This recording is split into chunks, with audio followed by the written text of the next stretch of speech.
Hello everyone, it's me and welcome to a video on Amourshipping. If you are unaware of what this is, it's basically the concept of a romantic relationship between Ash and Serena. This is the shipping that's taken the internet by storm because it is the first Pokemon season in 15 years in which the female companion has a canonical crush on Ash. Now, I personally like this ship, but I do think I should drop my thoughts on it. In this video, I want to look at the negatives and positives of this shipping, how I feel it will be presented in the anime, and my predictions. I would also like to state that I have been watching the show since it came out, so I feel I am a fairly good source. Everyone is entitled to an opinion, and this is just mine, but I do feel that I do have some weight behind mine. So, without further ado, let's have a look. First of all, let's have a look at Serena. She is described as a polite, caring girl. Honey hair, you know, the usual thing. We know her interests include Pokemon, naturally, cooking, fashion, and film. We also know that she knew Ash prior to the start of the season, which is the first one of his companions.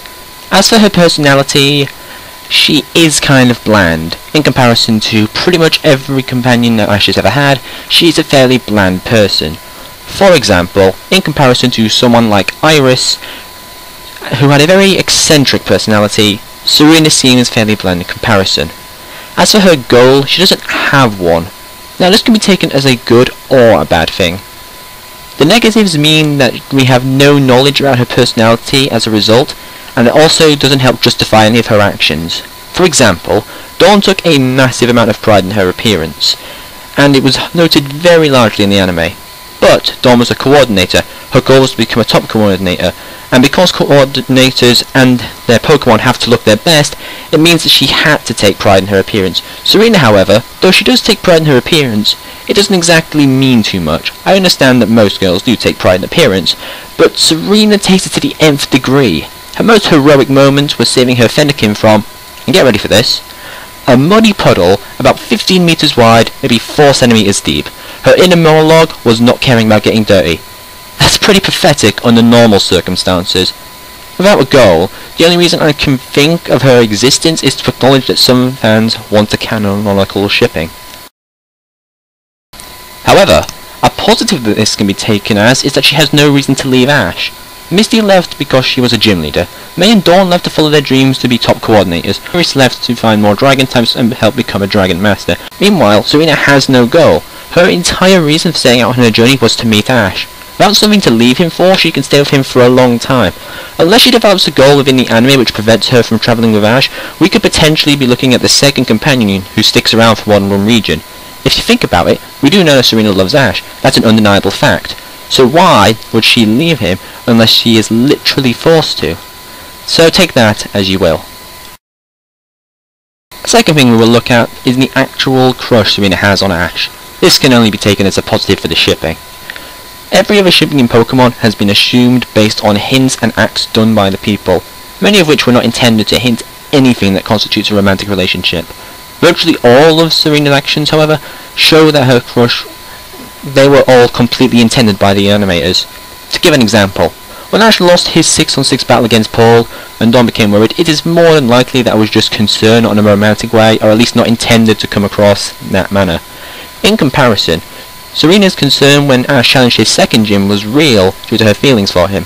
In addition, she often goes out of her way to try and get Ash's opinions on things like, for example, her Pokevision video and her appearance, so in a sense you could take her pride in appearance as a positive as well in a very roundabout way. She often begs for him as well, as noted in episode 7, so she shows often affection for him. This has already impacted the anime in a very large way and it's been noted by a lot of people. A third note I feel is Ash's feelings towards Serena. This, I feel, has to be considered. Ash has a reputation for being dense and stupid. But I don't get that impression. I feel that if Serena confessed her feelings to Ash, I do think he would understand. He's not very perceptive, that much is a given, but by no means is he stupid. At the point in which he uses the most unconventional methods in any form ever in the anime, then I do feel that we would lose that right to call him stupid. And Ash's hints are actually more common than you think. In episode 21, when Serena was in a Fennekin cosplay, the screen zooms in on Ash, straight up staring at her. So unless he saw Groudon, Kyogre and Rayquaza in the background doing Gangnam Style, I think it's fairly obvious that was a sign of attraction. There are lots of other hints Ash gives, but I want to move on to my next point.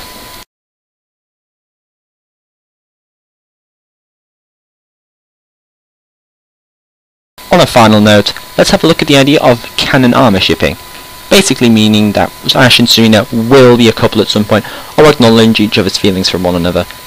Honestly, I don't think it's without the realms of possibility. The amount of armor shipping pushed on our throats by the animation company is beyond ridiculous. Within 40 episodes of the Kalos region adventure, we have an amount of hints dropped to us equal to the amount of hints on Pearl shipping in the entirety that Dawn was present. It's also noteworthy that with the amount of hints dropped, if armor shipping didn't occur, a lot of people would be seriously annoyed at the animation company for toying us like that, hurting their ratings in the long run. In addition, and I feel this is the main thing, in episode 24, Miette, basically one of Serena's rivals, threatened Serena to tell her feelings for him, or she would do it herself. I honestly feel that this is saying at one point feelings will be confessed. It's also worth noting that Serena didn't deny that she liked Ash, a first for most companions. So, in conclusion, do I think Amourshipping will become canon? Honestly, I feel it's far too early to say, but the way it is going, I don't outline the possibility. Honestly, I think it is more likely than most other series that a canonical relationship will occur than ever before. This is a unique season of Pokemon, being the first to introduce a canonical crush, and therefore we don't know if it will play out like all the other seasons.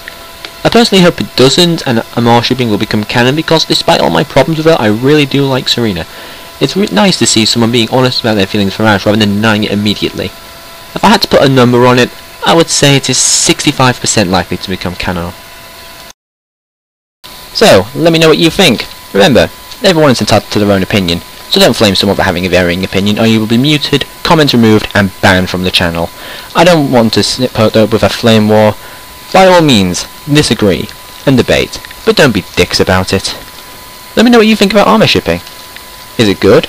Is it bad? Do you support it? Will it be canon? Let me know in the comments section. And if any of you want to know if this is a return to Pokemon videos on my channel, I may do some occasionally. A few more like these, so keep an eye out. I hope you enjoyed this video, and be sure to check out my gaming channel, link located in the description. Pokemon videos come out usually daily, along with other things. Other than that, I'll see you in the next video I decide to make. See you guys!